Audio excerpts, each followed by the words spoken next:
Hello everyone, and welcome back to Game Review. My name is Caleb Denby, and today on the show, we are going to be taking a look at a game from the Magnus Carlsen Invitational.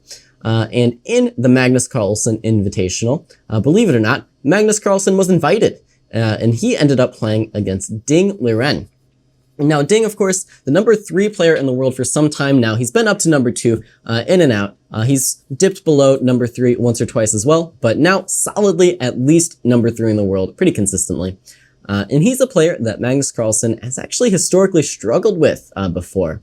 So why don't we take a look and see what happened in this game between Ding and Magnus. The game started e4, c5, knight f3 by Ding, knight c6 by Magnus, bishop b5 by Liren, and then I think Magnus was having a bit of fun at his own invitational tournament and played the move h5, not the standard reply to the Rossolimo. Of course, Magnus, before the tournament, had played a very, very similar game against Peter Svidler, and believe it or not, in that blitz game, he did beat Peter Svidler with the move h5. Peter was very, very upset about it, because h5, it's just not a good move. It's just not a good move. Bishop b5 has been played 27,344 times in the database I'm using. h5 has been played in response exactly 0 times in this database. So not the most common move. And the reason is, it just doesn't do enough, right? It violates all the opening principles. You can play g6 here, you can play e6 here, you can play d6 here, you can play knight f6 here, you can play queen b6, but h5 doesn't do anything to help develop your pieces. So h5, and then Ding plays a slightly weird move in response, h3. So both players kind of responding in turn here. The point of h3 is it does take away this g4 square from any of black's pieces at a later date, so this is going to be a useful move for white, but perhaps this time it could have been better spent playing a move like c3, going for an early d4, or just kind of developing your pieces one way or another. h3 though, not a terrible move by Liren either. And now e6 by Magnus is going back into some slightly more normal territory. And in fact, e6 is the most common move in response, or the second most common move in response to bishop b5. And then we're going to get into positions actually quite similar to these e6 lines, except h5 and h3 are going to be included, which is, ever so slightly strange. So back to the game, we see e6, and now Ding plays c3. This is a common way of playing against e6 as well, first.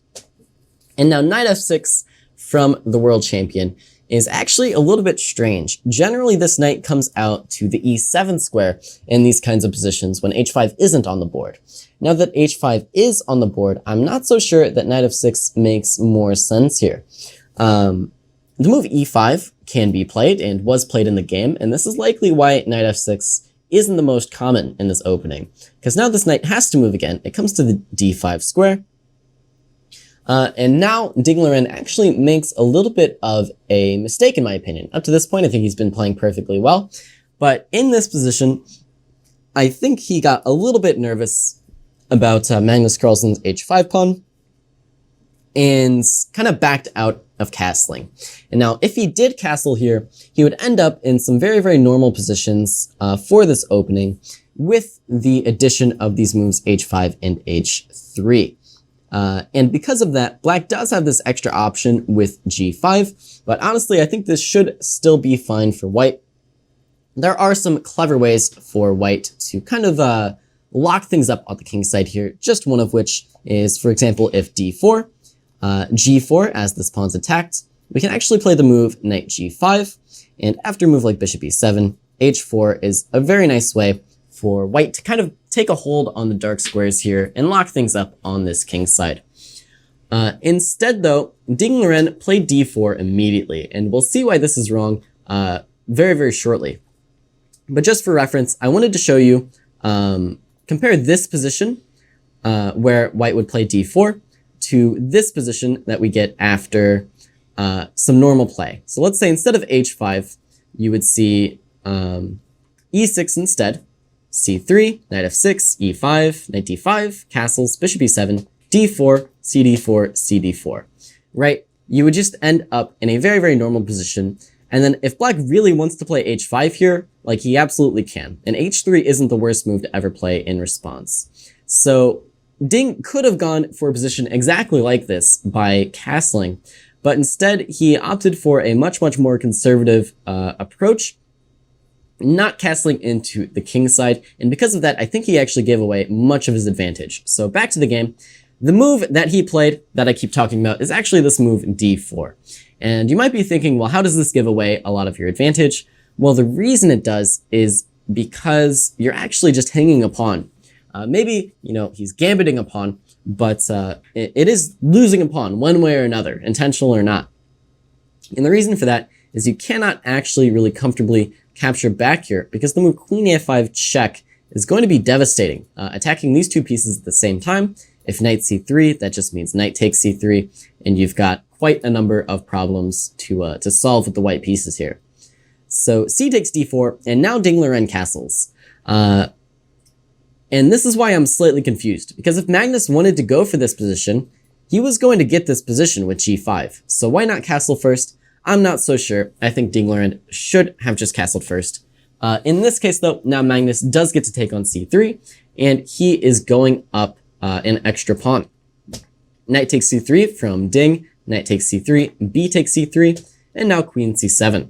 And now from this position, Liren I don't think is worse at all. He is just down a pawn though, so Magnus does have a little bit of compensation here for, his slightly misplaced bishop here, slightly misplaced king. Having the extra pawn is quite nice for Magnus. We see b6, and now Liren plays a very nice move, knight g5, just directly going after this king's weakest point as quickly as possible. And that's exactly the way you have to play here if you have the white pieces. You just need to do something immediate to make sure that your advantage in development is really felt, so your opponent doesn't have time to kind of consolidate and get all their pieces out comfortably. Magnus plays the move bishop b7, and now queen f3 is the natural reply for Liren, going after this pawn immediately. Of course, the downside is that after knight takes e5, Liren has sacrificed a second pawn. That's okay though, queen f4 is allowed, and now Magnus comes up with the nice move bishop d6, and it looks like black is on the verge of having a very safe, very comfortable position, either castling this way or maybe even the other way. So Liren had to find something immediate here. Go ahead, those of you at home, try and pause the video, find Magnus's killer blow here that he played, Liren's killer blow here that he played in the game to put the pressure on the world champion. Okay, hopefully you found it. The move is, of course, rook takes e5. You just remove the defender of the f7 square and go right after your opponent's king. We've already sacrificed a couple pawns. What's another exchange, to go along with it? We just want to get at this king as soon as possible. Absolutely cannot allow Magnus Carlsen to find safety. Now in the game, Magnus ended up playing a line that does unfortunately just lose for him. There was one pretty wild way for black to end up equalizing here. I will show it. This is the only way black can equalize. You have to actually castle kingside in this position, just leaving the rook here for the moment. And the downside to this is you might think, well, okay, the rook is pinned, I can take it at any moment, but the move queen h4 comes on the board for white. This is the only move for white. Now, if you take on e5, you're going to get met with queen takes h5, and this is going to be just an immediate checkmate, believe it or not. If you try to move the rook out of the way, queen takes f7, king h8, queen back, king g8, queen h7, king f8, bishop a3 check, and there's just no way to stop all of the threats here. Knight f7 as well. And black is just getting destroyed. So you cannot take that rook on e5, untouchable after queen h4, but black has the miracle save here, pawn to f6. Not one I would have found either. Queen takes h5, and now we don't take the rook, but rather we take the knight. And now the craziness does not stop. White can renew the checkmating threat with bishop d3, but black has exactly one move to equalize here. Everything else is at least a slight edge for white. Of course, here black should play the move rook takes f2, giving his king flight squares and, taking a pawn for his troubles. If you take on f2, we'll take on e5. somehow material is even and black is surviving. So that is the crazy, crazy, crazy line that Magnus had to try and equalize here. I'm not sure any human on the planet would be able to find that given, like infinite time. But okay. Bishop takes e5 played instead, and now this is just going to be very nice for Ding Liren. Queen takes f7 is check, king over to d8, and now very nice attacking chess by Ding. Bishop a3 gets more attackers into the game, bringing this bishop out, clearing the way for the rook to enter as well. This is using your whole army against the opponent. That's how you have to do it as an attacker sometimes. You just need to bring all your pieces into the attack. And now Magnus really did lose the thread here. He could have tried to hold on a little bit harder with a move like bishop c6, trying to challenge these light squares, get some extra defense here. And the game might continue. Rook d1, king c8, bishop a6, bishop e7. You can actually take this guy, and even moves like knight takes e6 can come on the board now. The idea being queen takes e6 is a nasty check. But here, black has some chances to hold on with a move like queen c6, for example, just trying desperately to defend this king. Instead, though, Magnus Carlsen played the rather, nonchalant move a6. And you just don't have time to play a move like a6 here. And Ding Liren is now completely crushing. The move he played is actually the second best move.